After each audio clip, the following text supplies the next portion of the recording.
যে আজকের যে আয়োজন, এই আয়োজনের নেপথ্যে যিনি রয়েছেন উনি পেশায় একজন ফিজিওথেরাপিস্ট এবং তিনি তার এই ব্যক্তিগত কর্মজীবনের পাশাপাশি তার লালিত স্বপ্ন দীর্ঘ অনেক বছর যাবৎ উনি করে এসেছেন এই ডিসেবল বাচ্চাদের জন্য, এবং ধীরে ধীরে কষ্ট করে সংগ্রহ করে কিংবা নিজের সর্বোচ্চটা দিয়ে তৈরি করতে যাচ্ছেন, যা আমরা অলরেডি স্ট্রাকচার দেখতে পাচ্ছি।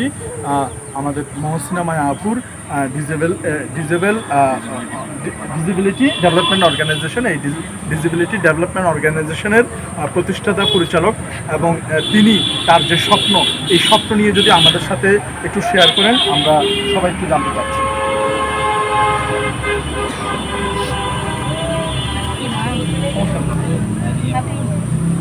আসসালামু আলাইকুম, আমি মহসিনা মায়া। আজ থেকে প্রায় ৬-৭ বছর আগে আমি যখন ফিজিওথেরাপি প্রফেশনে যাই পড়াশোনা করার জন্য, আমার বাবা আমাকে এই প্রফেশনে দেয়। ঠিক তখন থেকেই আমি যখন জানি যে প্রতিবন্ধীকে আমাদের সমাজের প্রতিবন্ধকতা মনে করা হয়, ঠিক তখনই আমি উদ্যোগ নেই। খুব ছোট ছোট করে হলেও আমি চেষ্টা করি, আমি তখন স্টুডেন্ট ছিলাম, যে আমার এলাকায় হতদরিদ্র, প্রতিবন্ধী, সুবিধা বঞ্চিত এবং মৌলিক চাহিদা থেকে বঞ্চিত যেসব শিশু, নারী, বৃদ্ধ, তাদের নিয়ে আমি কাজ করতে চাই এবং তাদের আমি সমাজে একটা অবস্থান তৈরি করতে চাই। আর প্রতিবন্ধীদের মূলত যেটা প্রয়োজন চিকিৎসা সেবা। আমাদের এই অত্র দিনাজপুর জেলার মধ্যে আমাদের সমাজসেবার একটি মাত্র প্রতিবন্ধী হাসপাতাল আছে, যেখানে স্বল্প পরিসরে চিকিৎসা হয়। হয়তোবা দিনে সর্বোচ্চ 10 জন বা 5 জনের চিকিৎসা করা যায়, এর বেশি করা যায় না।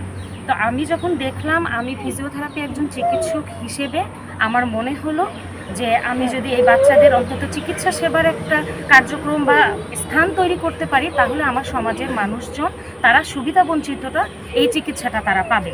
এই উদ্যোগ থেকে আমার শুরু করা, এবং অনেক বাধা বিপত্তি থেকে আমার পরিবার আমার সাথে ছিল।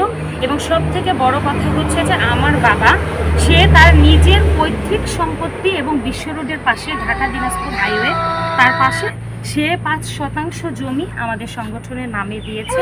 এটা নিয়ে আমার যাত্রা শুরু। এখন বাকিটা উপরওয়ালার ইচ্ছা, আমার চেষ্টা অব্যাহত থাকবে।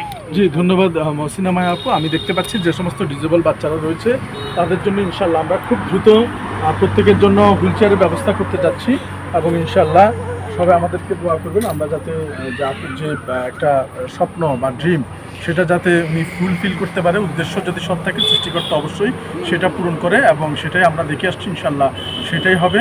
তো ইনশাল্লাহ সবাইকে আমাদের এই ভালো কাজটিতে সম্পৃক্ত থেকে পরামর্শ, দোয়া এবং অংশগ্রহণ, এই সব কিছু মিলিয়ে যাতে আমরা আমাদের কাঙ্ক্ষিত ওনার যে চিন্তার সম্ভাবনাময় যে ডিসেবল ডেভেলপমেন্ট অর্গানাইজেশন তৈরি করেছেন, সেটা যাতে বাংলাদেশে একটি আইকনিক মডেল হয়ে থাকে এই সমস্ত প্রতিবন্ধী বাচ্চাদের জন্য, এবং তাদের পরিবারের কান্না নয়, সুখের হাসি হিসেবে যাতে আমাদের দোয়া হিসেবে আমাদের জন্য সবসময় থাকে।